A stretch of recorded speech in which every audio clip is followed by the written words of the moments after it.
Hello friends. So in this session we'll try to understand the concept of Prandtl number or significance of Prandtl number. We'll try to study. So as we know that what is the Prandtl number? Prandtl number is the ratio of kinematic viscosity to the thermal diffusivity, or we can say in terms of nu and alpha. This is the ratio of kinematic viscosity nu and thermal diffusivity alpha, where kinematic viscosity can be written as mu divided by rho and thermal diffusivity is written as K upon rho Cp. So in other terms we can write it as mu Cp upon K. This can be also written for the case of the Prandtl number. So what is the significance of Prandtl number? So here we'll try to focus on nu by alpha. What is nu? Nu actually signifies the momentum diffusion rate through the fluid layers. Let's see, we have a hydrodynamic boundary layer.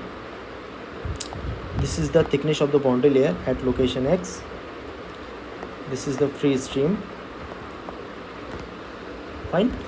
So here delta, how delta changes? Delta changes with respect to directly proportional to nu. So what if it is hydrodynamic boundary layer? So nu actually signifies that momentum diffusion rate through the fluid layer inside the boundary layer. And what is alpha? If we draw the thermal boundary layer, let's say it is the thermal boundary layer and this is the thermal boundary layer thickness at location of X, and this is the free stream temperature T infinity. So what is alpha denoting here? Alpha denoting here the heat energy diffusion rate or heat diffusion rate through the fluid layers inside the thermal boundary layer. So we can say that if kinematic viscosity of fluid is more, it means that momentum can diffuse rapidly through the fluid layers in the normal direction to the plate. That is, viscous influence of the fluid is felt farther away into the free stream, thereby making thickness of hydrodynamic boundary layer relatively more. Okay. And if thermal diffusivity alpha of fluid is more, it means that heat energy can diffuse rapidly through the fluid layers in the normal direction to the plate, that is y direction. So temperature influence of hot plate is felt farther away into the free stream, thereby making a thickness of thermal boundary layer delta T, which is relatively will be more. Okay, hence Prandtl number is a ratio between nu and alpha. It tells about the relative magnitude of hydrodynamic boundary layer thickness delta and thermal boundary layer thickness delta T at a given location of X measured from the leading edge of the plate. Fine. So let us compare these terms one by one. Let's say if we have Prandtl number greater than 1, what does it mean? It means that the nu is greater than alpha. It means kinematic viscosity is greater than alpha. So comparatively we can say that the hydrodynamic boundary layer will be more than the thermal boundary layer thickness. Why? Because nu is more. It means that effect of kinematic viscosity is more. It means that the rate of momentum transfer is more. I mean momentum diffusion rate is more. That's why hydrodynamic boundary layer is more thick. That's why delta is greater than delta T. And in the other hand, if Prandtl number is less than 1, then nu is less than alpha and delta will be less than delta T, or we can say delta upon delta T will be greater than 1. It means that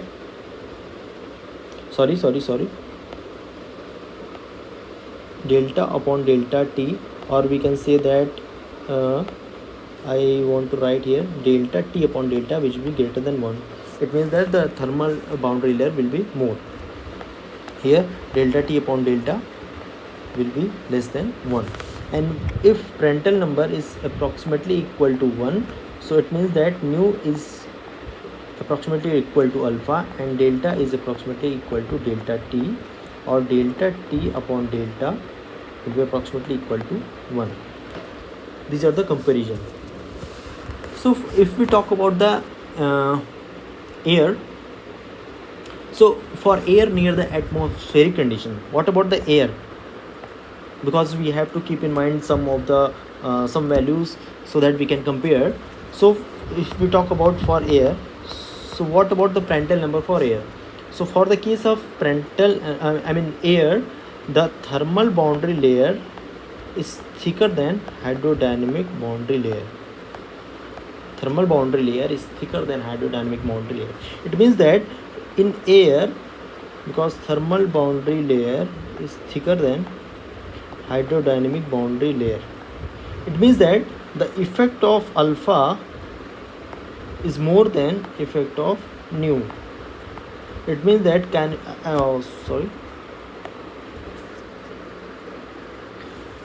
effect of alpha is more than effect of nu. It means that the kinematic viscosity effect is less than the thermal diffusion rate. It means that the through air thermal diffusion rate is more than the kinematic viscosity diffusion, kinematic or momentum diffusion rate, which we define in terms of the kinematic viscosity.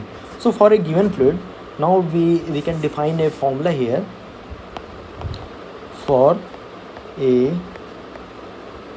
given fluid, we can say that delta upon delta t is equal to 1.026 Prandtl number raised power 1/3 cube root of Prandtl number. From this equation we can find out the comparative thickness of the boundary layer, or if we approximate, then we can approximately write it as delta upon delta t is equal to Prandtl number power 1/3. Fine. Now a small concept in this session only I want to share that, so that it will be complete session. So as in our previous session we have defined, or we have derived the a momentum equation for the hydrodynamic boundary layer, and the energy equation for the thermal boundary layer. So we have derived the velocity profile for the hydrodynamic boundary layer, but we didn't find the temperature profile for the energy equation. So let us try to find out here. So as we have derived the energy equation for the thermal boundary layer, what was that? That was U del T upon del X plus nu del T upon del Y is equal to alpha del square T del Y square. This is the thermal energy, equation for the thermal energy. Fine. So we get the temperature distribution within the laminar and boundary and within the laminar thermal boundary layer, which can be shown here like this. Let's say we have a thermal boundary layer. This is y direction, this is x direction, and this is the wall temperature. Let's say wall temperature is more than the free stream temperature, and this is the free stream temperature to infinity. So if we want to draw the temperature profile here, but we don't know what is the temperature profile, we'll find out. This is the thermal boundary layer thickness. Fine. And if we want to find out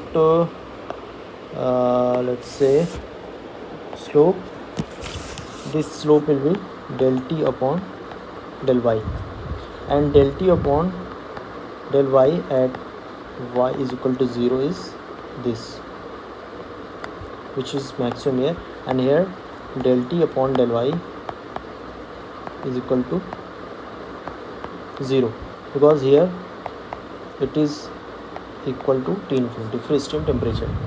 So when we solve this differential equation, what we'll get, that we'll get this temperature profile, which can be written as T minus T wall divided by T infinity minus T wall is equal to 3 by 2 y by delta T minus half y by delta T cube root. So here we can see that this temperature profile is also cubic profile. This temperature profile is also cubic profile, like in the case of the hydrodynamic boundary layer, which we have got the velocity profile. So here I mean, this is just a mathematical solution. This is just a mathematical solution. If we know how to solve the differential equation, we can easily find out this. But here the thing is that we have to understand the temperature profile and the velocity profile, and we want to compare both of the things. So now here we can understand that here the temperature is function of x and y. How?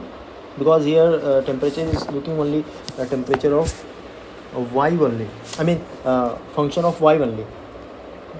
I mean, from this delta t, if we will elaborate delta t, which we have got delta upon delta t is equal to Prandtl number power 1 by 3. So from here, because delta is a function of x also, so delta t will be also the function of x. That's why the temperature function is the function of x and y both. Fine. Now using this relation, we'll try to find out the heat transfer coefficient. Let's say at a distance of x, at any distance,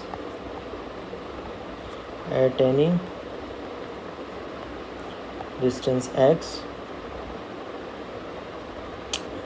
if we want to find out the temperature gradient, del T upon del y at y is equal to 0, if we'll find out from the above equation, then we'll get that T infinity minus T wall into 3 by 2 delta T, that is Kelvin per meter. And we know that which we have derived that let's say we have a boundary, and here the fluid is stagnant, then there is a conduction, and then there is a convection. So by conduction and convection formulas, by equating that, we have got Hx is equal to minus Kf, thermal conductivity of fluid, into temperature gradient at y is equal to 0 divided by T wall minus T infinity, that is watt per meter square Kelvin. Fine. Now put this equation here, I mean put the value of temperature gradient here, then we'll find out that Hx is equal to minus Kf T infinity minus T wall 3 by 2 delta T divided by T wall minus T infinity. This minus will go inside this and will cut down this. So we will get Hx is equal to 3K by 2 delta T. So from this equation directly we can get the heat transfer coefficient of any medium, if we know the temperature profile. If that temperature profile will be this cubic profile, then by applying this we can use this equation or this formula to get the heat transfer coefficient. One more thing we have to focus here, that from the Blasius solution,